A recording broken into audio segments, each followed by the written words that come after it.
Buenas tardes. Muchas gracias. Hoy estoy acá para decirles que Occidente está en peligro. Está en peligro porque aquellos que supuestamente deben defender los valores de Occidente se encuentran cooptados por una visión del mundo que inexorablemente conduce al socialismo y, en consecuencia, a la pobreza. Lamentablemente, en las últimas décadas, motivados por algunos deseos bien pensantes de querer ayudar al prójimo y otros por el deseo de pertenecer a una casta privilegiada, los principales líderes del mundo occidental han abandonado el modelo de la libertad por distintas versiones de lo que llamamos colectivismo. Nosotros estamos acá para decirles que los experimentos colectivistas nunca son la solución a los problemas que aquejan a los ciudadanos del mundo, sino que, por el contrario, son su causa. Créanme, nadie mejor que nosotros los argentinos para dar testimonios de estas dos cuestiones. Cuando adoptamos el modelo de la libertad, allá por el año 1860, en 35 años nos convertimos en la primer potencia mundial, mientras que cuando abrazamos el colectivismo, a lo largo de los últimos 100 años, vimos cómo nuestros ciudadanos comenzaron a empobrecerse sistemáticamente hasta caer en el puesto número 140 del mundo.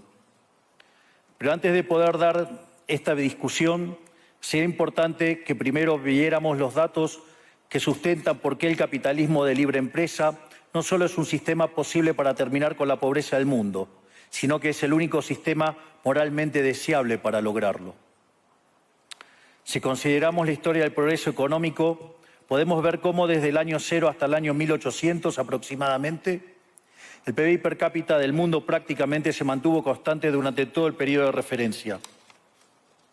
Si uno mira un gráfico de la evolución del crecimiento económico a lo largo de la historia de la humanidad, uno estaría viendo un gráfico con la forma de un palo de hockey, una función exponencial que se mantuvo constante durante el 90% del tiempo y se dispara exponencialmente a partir del siglo XIX.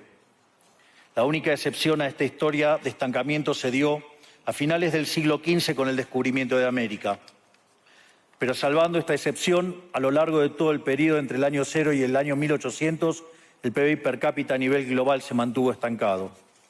Ahora bien, no solo que el capitalismo generó una explosión de riqueza desde el momento que se adoptó como sistema económico, sino que, si uno analiza los datos, lo que se observa es que el crecimiento se viene acelerando a lo largo de todo el periodo.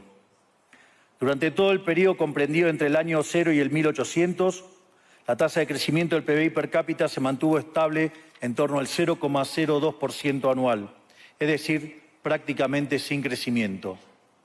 A partir del siglo XIX, con la revolución industrial, la tasa de crecimiento pasa al 0,66%.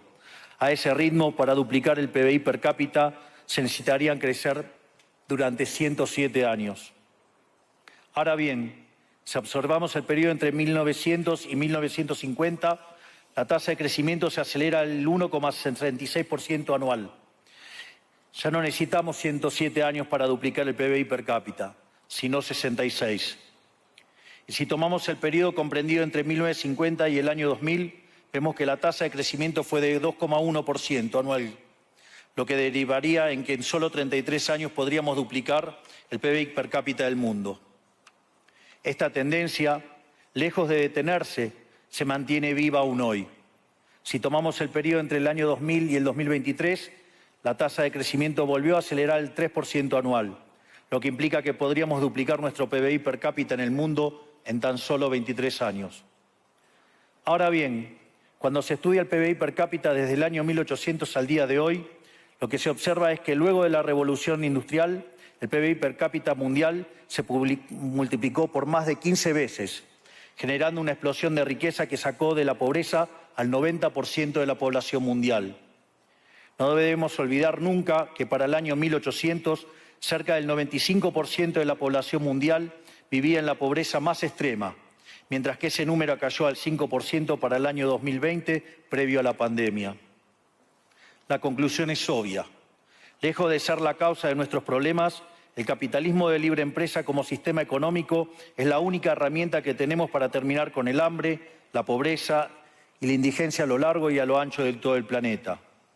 La evidencia empírica es incuestionable. Por eso, como no cabe duda de que el capitalismo de libre mercado es superior en términos productivos, la doxa de izquierda ha atacado al capitalismo por sus cuestiones de moralidad, por ser, según ellos, dicen sus detractores, que es injusto. Dicen que el capitalismo es malo porque es individualista y que el colectivismo es bueno porque es altruista, con la ajena. Y en consecuencia bregan por la justicia social. Pero este concepto que en el primer mundo se ha puesto de moda en la última época, en mi país es una constante del discurso político desde hace más de 80 años. El problema es que la justicia social no es justa, sino que tampoco aporta al bienestar general. Muy por el contrario, es una idea intrínsecamente injusta, porque es violenta. Es injusta porque el Estado se financia a través de impuestos y los impuestos se cobran de manera coactiva. ¿O acaso alguno de nosotros puede decir que paga los impuestos de manera voluntaria? Lo cual significa que el Estado se financia a través de la coacción y que a mayor carga impositiva, mayor es la coacción, menor es la libertad. Quienes promueven la justicia social parten de la idea de que el conjunto de la economía es una torta que se puede repartir de una manera distinta. Pero esa torta no está dada, es riqueza que se va generando en lo que, por ejemplo, Israel Kirzler llama un proceso de descubrimiento de mercado. Si el bien o servicio que ofrece una empresa no es deseado, esa empresa quiebra a menos que se adecúe a lo que el mercado le está demandando. Si genera un producto de buena calidad a un buen precio atractivo, le va a ir bien y va a producir más. De modo que el mercado es un proceso de descubrimiento en el cual el capitalista encuentra sobre la marcha el rumbo correcto. Pero si el Estado castiga al capitalista por tener éxito y lo bloquea en este proceso de descubrimiento, destruye sus incentivos y las consecuencias de ello es que va a producir menos y la torta será más chica, generando perjuicio para el conjunto de la sociedad. El colectivismo, al inhibir estos procesos de descubrimiento y al dificultar la apropiación de lo descubierto, ata al emprendedor de las manos y le imposibilita producir mejores bienes y ofrecer mejores servicios a un mejor precio. ¿Cómo puede ser entonces que desde la academia, los organismos internacionales, la política y la teoría económica se demonice un sistema económico que no solo ha sacado de la pobreza más extrema al 90% de la población mundial y lo hace cada vez más rápido, sino que además es justo y moralmente superior? Gracias al capitalismo de libre empresa, hoy el mundo se encuentra en su mejor momento. No hubo nunca en toda la historia de la humanidad un momento de mayor prosperidad que el que vivimos hoy. El mundo de hoy es más libre, más rico, más pacífico y más próspero que en cualquier otro momento de nuestra historia. Esto es cierto para todos, pero en particular para aquellos países que son libres, donde respetan la libertad económica y los derechos de propiedad de los individuos. Porque aquellos países que son libres son 12 veces más ricos que los reprimidos. El decil más bajo de la distribución de los países libres vive mejor que el 90% de la población de los países reprimidos. Tiene 25 veces menos cantidad de pobres en el formato estándar y 50 veces menos en el formato extremo. Y por si eso fuera poco, los ciudadanos de los países libres viven un 25% más que los ciudadanos de los países reprimidos. Ahora bien, para entender qué venimos a defender es importante definir de a qué hablamos nosotros cuando hablamos de libertarismo. Para definirlo, retomo las palabras del máximo prócer de las ideas de la libertad de Argentina, el profesor Alberto Venegas Lynch, dijo que dice: el libertarismo es el respeto irrestricto del proyecto de vida del prójimo, basado en el principio de no agresión y en defensa del derecho a la vida, a la libertad y a la propiedad, cuyas instituciones fundamentales son la propiedad privada, los mercados libres de intervención estatal, la libre competencia, la división del trabajo y la cooperación social, donde solo se puede ser exitoso sirviendo al prójimo con bienes de mejor calidad a un mejor precio. Dicho de otro modo, el capitalista, el empresario exitoso, es un benefactor social que, lejos de apropiarse de la riqueza ajena, contribuye al bienestar general. En definitiva, un empresario exitoso es un héroe. Este es el modelo que nosotros estamos proponiendo para la Argentina del futuro. Un modelo basado en los principios fundamentales del libertarismo: la defensa de la vida, de la libertad y de la propiedad. Ahora bien, Si el capitalismo de libre empresa y la libertad económica han sido herramientas extraordinarias para terminar con la pobreza en el mundo, y nos encontramos hoy en el mejor momento de la historia de la humanidad, vale la pena preguntarse, ¿por qué digo entonces que Occidente está en peligro? Digo que Occidente está en peligro justamente porque en aquellos países que deberíamos defender los valores del libre mercado, la propiedad privada y las demás instituciones del libertarismo, sectores del establishment político y económico, algunos por errores en su marco teórico y otros por ambición de poder, están socavando los fundamentos del libertarismo, abriéndole las puertas al socialismo y condenándonos potencialmente a la pobreza, a la miseria y el estancamiento. Porque nunca debe olvidarse que el socialismo es siempre y en todo lugar un fenómeno empobrecedor, que fracasó en todos los países que se intentó. Fue un fracaso en lo económico, fue un fracaso en lo social, fue un fracaso en lo cultural y además asesinó a más de 100 millones de seres humanos. El problema esencial de Occidente hoy es que no solo debemos enfrentarnos a quienes, aún luego de la caída del muro y la evidencia empírica abrumadora, siguen bregando por el socialismo empobrecedor, sino también a nuestros propios líderes, pensadores y académicos que, amparados en un marco teórico equivocado, socavan los fundamentos del sistema que nos ha dado la mayor expansión de riqueza y prosperidad de nuestra historia. El marco teórico al que me refiero es el de la teoría económica neoclásica, que diseña un instrumental que, sin quererlo, termina haciendo funcional la intromisión del Estado, el socialismo y la degradación de la sociedad. El problema de los neoclásicos es que, como el modelo del que se enamoraron no mapea contra la realidad, atribuyen el error al supuesto fallo del mercado, en vez de revisar las premisas de su modelo.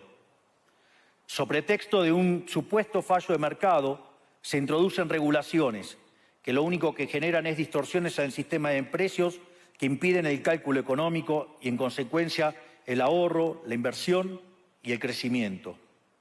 Este problema radica esencialmente en que ni siquiera los economistas supuestamente libertarios comprenden qué es el mercado, ya que si se comprendiera, se vería rápidamente que es imposible que exista algo así como un fallo de mercado. El mercado no es una mera descripción gráfica de una curva de oferta y otra de demanda en un gráfico. El mercado es un mecanismo de cooperación social donde se intercambian voluntariamente derechos de propiedad. Por lo tanto, dada esta definición, hablar de fallo de mercado es un oxímoron. No existe el fallo de mercados. Si las transacciones son voluntarias, el único contexto en el que puede haber un fallo de mercado es si hay coacción. Y el único con la capacidad de coaccionar de manera generalizada es el Estado, que tiene el monopolio de la violencia. En consecuencia, si alguien considera que hay un fallo de mercado, les recomendaría que revisen si hay intervención estatal en el medio.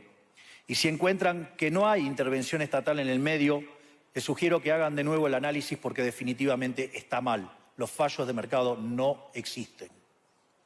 Un ejemplo de los supuestos fallos de mercado que describen los neoclásicos son las estructuras concentradas de la economía. Sin embargo, sin funciones que presenten rendimientos crecientes a escala, cuya contrapartida son las estructuras concentradas de la economía, no podríamos explicar el crecimiento económico desde el año 1800 hasta hoy. Fíjense qué interesante. Desde el año 1800 en adelante, con la población multiplicándose más de 8 o 9 veces, el producto per cápita creció más de 15 veces. Es decir, existen rendimientos crecientes. Eso llevó la pobreza extrema del 95% al 5%. Sin embargo, esas presencias de rendimientos crecientes implican estructuras concentradas, lo que se llamaría, por ejemplo, un monopolio. ¿Cómo puede ser que algo que haya generado tanto bienestar para la teoría neoclásica, eso es un fallo de mercado? Economistas neoclásicos, salgan de la caja. Cuando el modelo falla, no hay que enojarse con la realidad, hay que enojarse con el modelo y cambiarlo. El dilema que enfrenta el modelo neoclásico es que dicen querer perfeccionar el funcionamiento del mercado atacando lo que ellos consideran fallos, pero al hacerlo no solo abren las puertas del socialismo, sino que atentan contra el crecimiento económico. Ejemplo, regular monopolios, destruirle las ganancias y destrozar los rendimientos crecientes, automáticamente destruiría el crecimiento económico. Dicho de otro modo, cada vez que ustedes quieran hacer una corrección de un supuesto fallo de mercado, inexorablemente, por desconocer lo que es el mercado o por haberse enamorado de un modelo fallido, están abriendo las puertas al socialismo y están condenando a la gente a la pobreza. Sin embargo, frente a la demostración teórica de que la intervención del Estado es perjudicial, la evidencia empírica de que fracasó porque no podía ser de otra manera, la solución que propondrán los colectivistas no es mayor libertad, sino que es mayor regulación, generando una espiral descendente de regulaciones hasta que todos seamos más pobres y a la vida de todos nosotros dependa de un burócrata sentado en una oficina de lujo. Dado el estrepitoso fracaso de los modelos colectivistas y los innegables avances del mundo libre, los socialistas se vieron forzados a cambiar su agenda. Dejaron atrás la lucha de clases basada en el sistema económico para reemplazarla por otros supuestos conflictos sociales igual de nocivos para la vida en comunidad y para el crecimiento económico. La primera de estas nuevas batallas fue la pelea ridícula y antinatural entre el hombre y la mujer. El libertarismo ya establece la igualdad entre los sexos. La piedra fundacional de nuestro credo dice que todos los hombres somos creados iguales, que todos tenemos los mismos derechos inalienables otorgados por el Creador, entre los que se encuentran la vida, la libertad y la propiedad. En lo único que devino esta agenda del feminismo radical es en mayor intervención del Estado para entorpecer el proceso económico, darle trabajo a burócratas que no le aportaron nada a la sociedad, sea en formato de ministerios de la mujer o organismos internacionales dedicados a promover esta agenda. Otro de los conflictos que los socialistas plantean es del hombre contra la naturaleza. Sostienen que los seres humanos dañamos el planeta y que debe ser protegido a toda costa, incluso llegando a abogar por mecanismos de control poblacional o en la agenda sangrienta del aborto. Lamentablemente, estas ideas nocivas han pregnado fuertemente en nuestra sociedad. Los neomarxistas han sabido cooptar el sentido común de Occidente.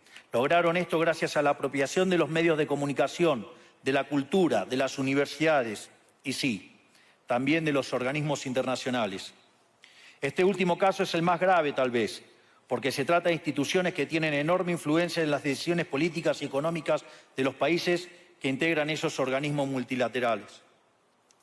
Por suerte, somos cada vez más los que nos atrevemos a levantar la voz, porque vemos que si no combatimos frontalmente estas ideas, el único destino posible es que cada vez vamos a tener más Estado, más regulación, más socialismo, más pobreza, menos libertad y, en consecuencia, peor nivel de vida. Occidente, lamentablemente, ya comenzó a transitar este camino. Sé que a muchos les puede sonar ridículo plantear que Occidente se ha volcado al socialismo, pero solo es ridículo en la medida que uno se restringe a la definición económica tradicional del socialismo, que establece que es un sistema económico donde el Estado es el dueño de los medios de producción.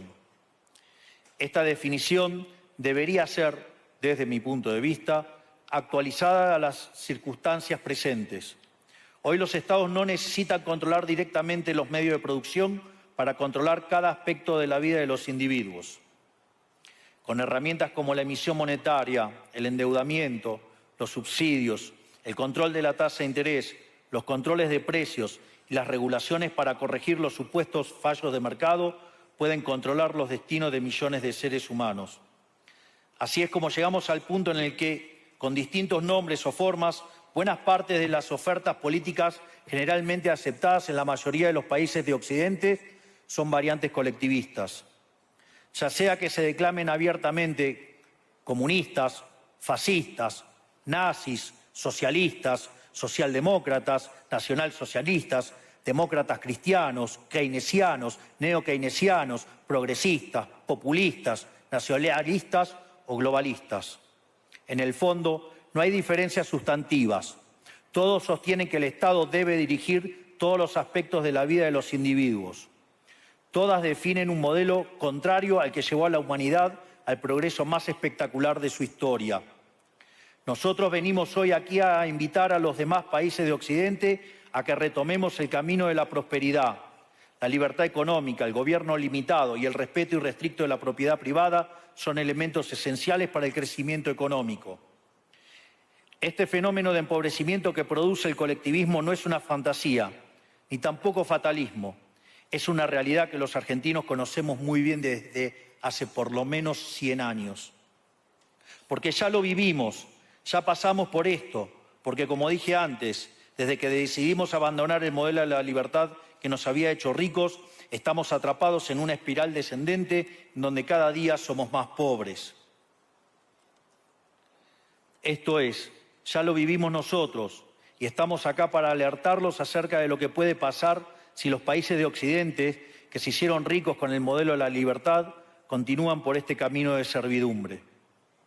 El caso argentino es la demostración empírica de que no importa cuán rico seas, cuántos recursos naturales tengas, no importa cuán capacitada esté la población, ni cuán educada sea, ni cuántos lingotes de oro haya en las arcas del Banco Central. Si se adoptan medidas que entorpecen el libre funcionamiento de los mercados, la libre competencia, los sistemas de precios libres, si se entorpece el comercio, si se atenta contra la propiedad privada, el único destino posible es la pobreza. Por lo tanto, para finalizar, quiero darles un mensaje a todos los empresarios aquí presentes y a los que no están, pero nos están siguiendo desde todas partes del planeta.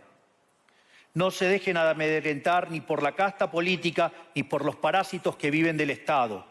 No se entreguen a una clase política que lo único que quiere es perpetuarse en el poder y mantener sus privilegios.